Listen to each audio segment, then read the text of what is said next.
আজকে অঙ্ক যে আমরা সিরিজগুলো চালাচ্ছিলাম তার লাস্ট পর্যায়ে চলে এসেছি। তো কিছু আমি বোর্ডে লিখিত প্রশ্ন দিয়েছি, সেই প্রশ্নগুলো আমরা চেষ্টা করব সমাধান করার, এবং কি থাকলে বুঝবো যে এটা গুণ হবে, আর কিভাবে বুঝতে হবে যে এটা গুণ করা হবে বা ভাগ করা হবে। তো দেখা যাক, আসি। প্রথমে 1 নম্বর যে প্রশ্নটা আছে, যে একটি প্যাকেটে 10টি চকলেট থাকলে 6টি প্যাকেটে মোট কত চকলেট থাকবে। আগে বলে দিই, যোগের ক্ষেত্রে বিয়োগের ক্ষেত্রে বলেছিলাম যে কত মোট কত বিভিন্ন শব্দগুলো বলেছিলাম, কিন্তু গুণে হচ্ছে যে একটা জিনিসের দাম করতে হবে। সবসময় মাথায় রাখবে, যেন একটা প্যাকেটের বা একটি জিনিসের বা একটা কোনো একটা জিনিসের কিছু দাম হয়তো বলে দিবে, তারপরে হয়তো ছটি, কত বলা আছে, 6টি প্যাকেটে মোট কতগুলি চকলেট থাকবে। এটা কি হবে, পরিষ্কার বুঝতে পারছি, গুণ হবে। একটি প্যাকেটে কত আছে, 10, তাহলে 6টি প্যাকেটে কত হবে, 6 ইন্টু কত হবে, 10। এবার এই গুণগুলো যে নিয়মে আমি শিখিয়েছি, যে কোনো নিয়ম অবলম্বন করে করলে কিন্তু করা যাবে। তো আমরা কি করবো, 6 এর সঙ্গে 0 গুণ করে 0, 6 কে 6, তাহলে কতগুলো চকলেট হচ্ছে, 60খানা চকলেট হচ্ছে। তাহলে কি হবে, যেমন একটি প্যাকেট। দ্বিতীয় নম্বরে চলে আসে, যেমন 1 কেজি চিনির দাম বলা আছে, কত, 1 কেজি চিনির দাম 20 টাকা, তাহলে 5 কেজি চিনির দাম কত। এরকম 1 কেজি আলু বা 1 বস্তা আলু বা 1 পেটি আলু দাম কত বলে দিবে, হয়তো 5 কেজি, 10 কেজি, 20 কেজি, বা 1 বস্তা, 2 বস্তা, 3 বস্তা, এই দামগুলো হয়তো বলতে পারে। তারপরে এবার যেমন 3টি করে বিস্কুট দিলে, এবার দেখি, এবার হয়তো অনেকে সারি সারি স্কুলে সাধারণত বিস্কুট চকলেট দেওয়া হয়, হয়তো ছাত্র সংখ্যা অনেক, আমি জানি না, কিন্তু 5টা করে চকলেট দিলাম বা 5টা করে বিস্কুট দিলাম, তাহলে সেক্ষেত্রে আমার হয়তো 300 জন ছাত্র আছে বা 20 জন ছাত্র আছে, কতগুলো আমার চকলেট বা বিস্কুট লাগবে। ঠিক এই 3 নম্বর যে প্রবলেমটা আছে আমি সেভাবে দিয়েছি, যে 3টি করে বিস্কুট দিলে 20 জনকে দিতে কত বিস্কুট লাগবে। কটা করে বিস্কুট দেবো, 3টে। কজন আছে আমার, 20 জন, তাহলে পরিষ্কার এক একজনকে কত করে দেবো, 3টে। আমি বলেছিলাম সব সময় যে একজনকে একটি বিস্কুট, একটি প্যাকেট, এরকম জিনিস থাকলে কিন্তু আমাদেরকে সঙ্গে সঙ্গে বুঝে নিতে হবে এটা কি হবে, গুণ হবে। তাহলে এখানে তিনটি করে বিস্কুট দিলে তাকে প্রত্যেক জনকে 3টি করে দেবো। কতজনকে দিতে হবে, মোট আমার 20 জনকে। তাহলে কি হবে, 20 সঙ্গে 3 কি হবে, গুণ হবে। তিনের সঙ্গে 0 গুণ করলাম, আর 3 দিয়ে কত হলো, 6। এই গুণগুলো যদি বলে হ্যাঁ দাগ টেনে, প্রথমে বলেছিলাম যে প্রাথমিক ধারণাটা আমাকে দাগ টেনে দিতে হবে গুণ করে, তারপরে কিন্তু আমাকে নামটা মুখস্থ করতেই হবে, তাছাড়া কিন্তু অঙ্কগুলো করা সম্ভব হবে না। তাহলে এটা কি হয়ে গেল আমার, এটা 3টি করে বিস্কুট, মোট 20 জনকে কত দিতে হবে, 60খানা দিতে হবে। এবার 3টে অঙ্ক আমি ভাগে দিয়েছি, এরকম অনেক আছে।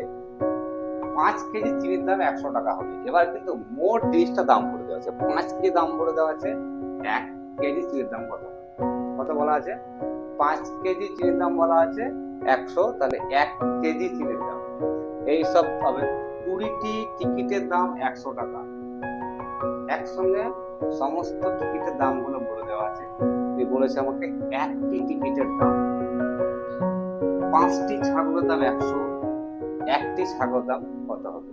বা এরকম হতে পারে যে 50 লিটার শরবত, 50 লিটার শরবত 5 ml, 50 লিটার শরবত 5 জনকে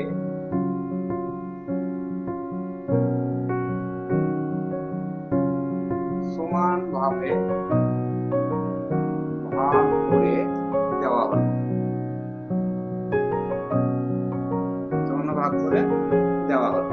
প্রত্যেকে কত লিটার করে শরবত পাবে, এই যে সমান ভাগে ভাগ করে, বা 50খানা বিস্কুট 10 জনের মধ্যে আমরা সমান ভাগে ভাগ করে দেবো, এই সমান ভাগে ভাগ করে নেব। বা সমস্ত, এখানে মোট দিয়েছে দাম বলে দেওয়া আছে, একটা দাম কত, এই সমস্ত শব্দগুলো থেকে কিন্তু আমাদেরকে বুঝতে হবে এটা কি করতে হবে, ভাগ করতে হবে। এই শব্দগুলো ভাগের হচ্ছে উল্লেখ করে। মেন কথা হচ্ছে গুণের অপোজিট হচ্ছে ভাগ। কেন বলি, একটি প্যাকেটে 10টি চকলেট থাকবে, 6টির দাম কত, কত হয়েছিল 6টির দাম, 6টির দাম কত হয়েছিল, 60টি, 6টি প্যাকেটে, 6টি দাম তো নয়, সরি, 6টি প্যাকেটে, 6টি প্যাকেটে কতগুলো চকলেট ছিল? 60টি। আমি তো প্রশ্নটা উল্টো হয়ে বলতে পারি এবার, যে 6টি প্যাকেটে মোট 60খানা চকলেট আছে, তাহলে একটি প্যাকেটে কতগুলি চকলেট থাকবে? তাহলে কি হবে? ভাগ করতে হবে। তাহলে অ্যাকচুয়ালি গুণ আর ভাগ হচ্ছে একে অপরের কি অপোজিট। গুণ মানে হচ্ছে যে একটা বড় থাকবে, টোটাল জিনিসটা বার করতে হবে, আর ভাগ হচ্ছে মানে টোটাল জিনিসের বড় থাকবে, একটা একটা জিনিসের বার করতে হবে, বা এক একজন কত করে পাবে। এখানে যেমন চলে আসি, 5 কেজির দাম হচ্ছে 100 টাকা, তাহলে 1 কেজি কত ভাগ করতে হবে? কাকে ভাগ করব? মোট 1 কেজি বার করতে হবে, তাহলে কেজিকে এখানে কত আছে? 5, তাহলে আমাকে কত দিয়ে ভাগ করতে হবে? 100 দিয়ে আমাকে 5কে ভাগ করতে হবে। এবার এই ভাগগুলো দাগ টেনে করা যাবে, কিন্তু বড় ভাগ আমার দরকার নেই। কি করব? প্রথমে 5 দুগুণে 10, শূন্য হয়ে গেল, এই শূন্য যায় না, এখানে শূন্য দিয়ে শূন্য করে দেবো, তাহলে আমার ভাগটা মিলে গেল। তাহলে কত হয়ে গেল? 20। তাহলে 1 কেজি চিনির দাম কত হয়ে গেল আমার? 20 টাকা। তাহলে কি হলো? উল্টো হয়ে যেতে পারে, আমি যদি বলি 1 কেজি চিনির দাম যদি 20 টাকা হয়, তাহলে 5 কেজি চিনির দাম কত? তাহলে বেড়ে যাবে। তো মেন এখানে বুঝতে পারছি কি, যে গুণ আর ভাগ হচ্ছে একে অপরের বিপরীত। তার মানে গুণ হলে গুণের বিপরীতকে ভাগ বলা হবে, ভাগের বিপরীতকে গুণ বলা হবে।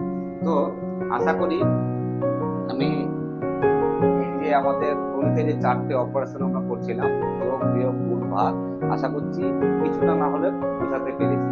তো এটা হচ্ছে আমাদের প্রাথমিক অপারেশন। এই অপারেশনগুলো প্রথমে আমাদের জানতেই হবে। এই অপারেশনটা না গেলে কিন্তু আমরা পরবর্তী ধাপের যে অঙ্কগুলো আছে বা পরবর্তী ধাপে যে অপারেশনগুলো আছে সেগুলো কিন্তু বুঝতে পারবো না। তো এবার এইগুলো হলো, আমি নেক্সট দিন থেকে এবার আমাদের আরো কিছু কিছু অপারেশন আছে, সেই অপারেশন সম্পর্কে জানবো এবং সেটা বোঝার আমি চেষ্টা করব। আজকে এই অবধি, আবার পরের ভিডিওতে তাহলে দেখা হচ্ছে। Bye bye.